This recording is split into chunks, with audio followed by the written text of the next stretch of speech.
متحدہ عرب امارات پاکستانیوں کو نکال رہا ہے تو پاکستان کے وزیر دفاع نے کہا کہ وہ سارے امام مسجد تو نہیں ہے، ان میں جرائم پیشہ لوگ بھی ہیں، ان کے اندر جو ہیں وہ مانگنے والے بھی ہیں، فقیر بھی ہیں۔ اب رائٹرز نے اس کے اوپر جو خبر لکھی ہے وہ کیا لکھی ہے؟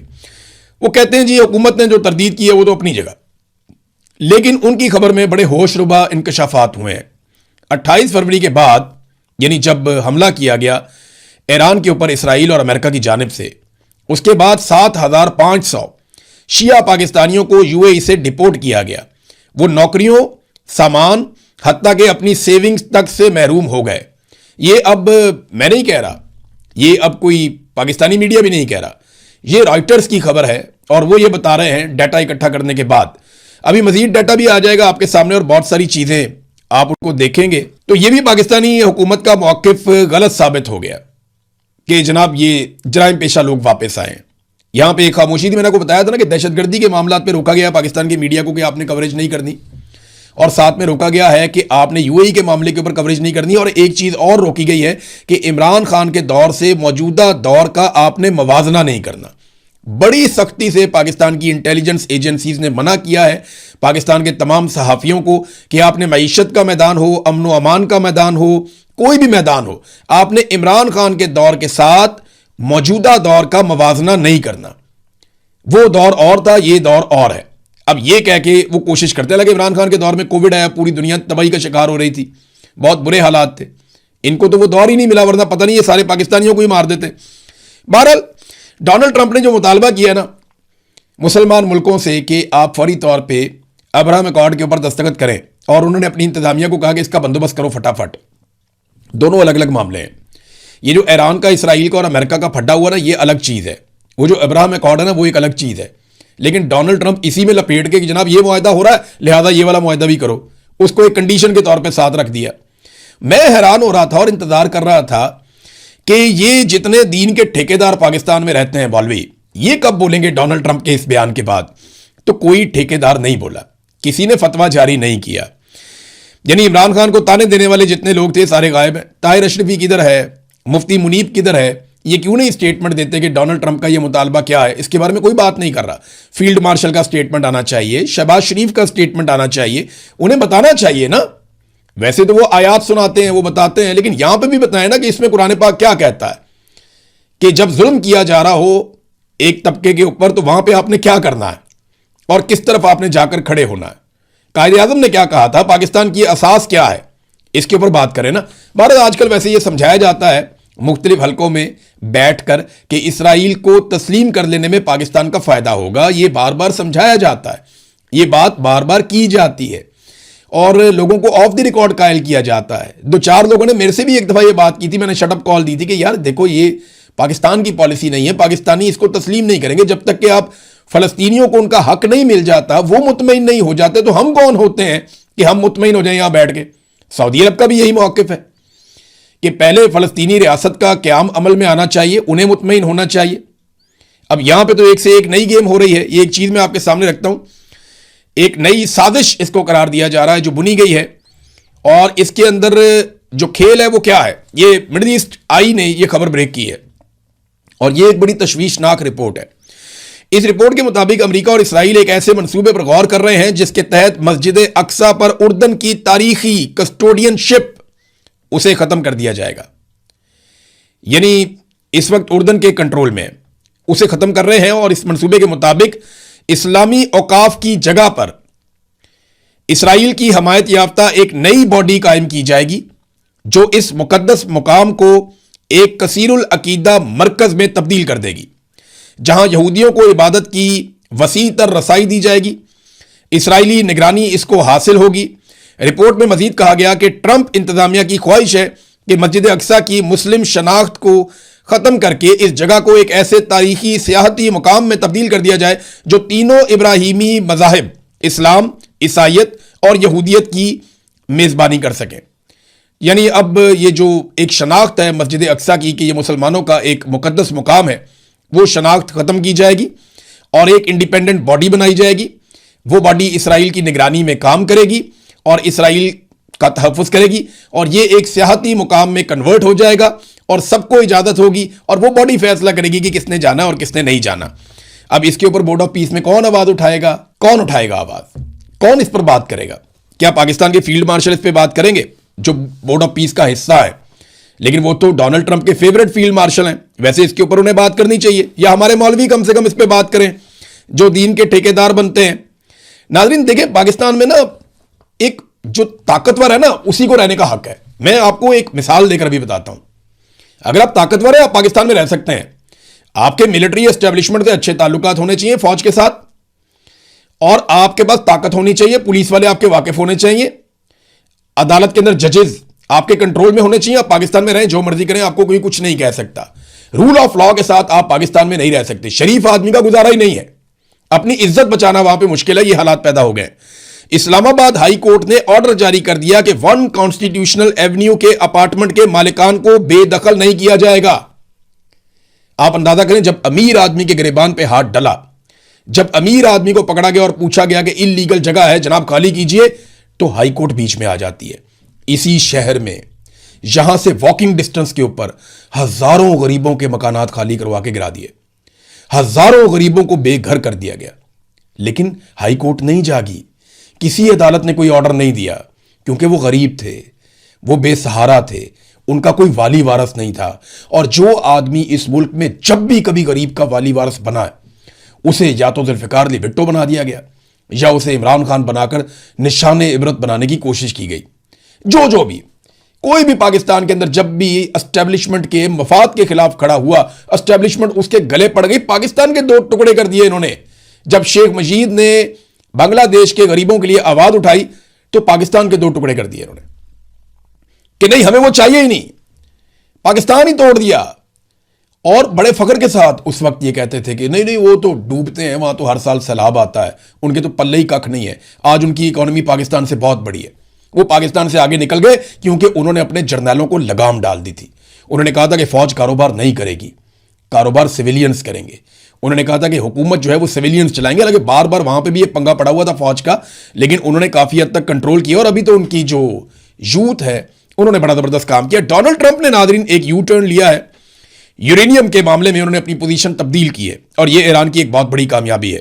ڈونلڈ ٹرمپ نے کہا کہ جو یورینیم افزودہ شدہ ہے یا تو فوری طور پر امریکہ کے حوالے کیا جائے گا۔ اب یا کا لفظ آ گیا، پہلے ڈونلڈ ٹرمپ کہتا تھا ہر حال میں ہمارے حوالے کیا جائے گا، اب وہ والی شرط ہوگی ختم۔ ڈونلڈ ٹرمپ نے کہا یا تو ہمارے حوالے کیا جائے گا یا پھر اسے ختم کر دیا جائے گا ایران کے اندر ہی، اور بہت ساری نگرانی کے اندر۔ یہ آہستہ آہستہ دوسری چیزوں پہ بھی آئیں گے کہ جناب اس کو نگرانی میں رکھا جائے، سخت نگرانی کے اندر رکھا جائے، اس کے اوپر ہم نظر رکھیں گے، ہم ایران کو ایٹم بم نہیں بنانے دیں گے۔ یہ سب کچھ تو پہلے بھی ہو رہا تھا۔ تو اتنا سارا کچھ کر کے، اتنی مار کھا کے، اتنے ہتھیار پھونک کے، چھوٹی چھوٹی بچیوں کا قتل عام ہو گیا، خواتین وہاں پہ ماری گئیں، پورا انفراسٹرکچر تباہ ہو گیا، اسرائیل کا بہت نقصان ہو گیا، عرب ممالک جو ہے وہاں پہ ایک عجیب و غریب صورتحال پیدا ہو گئی، پوری دنیا کو مصیبت ڈال کے حاصل کیا کیا؟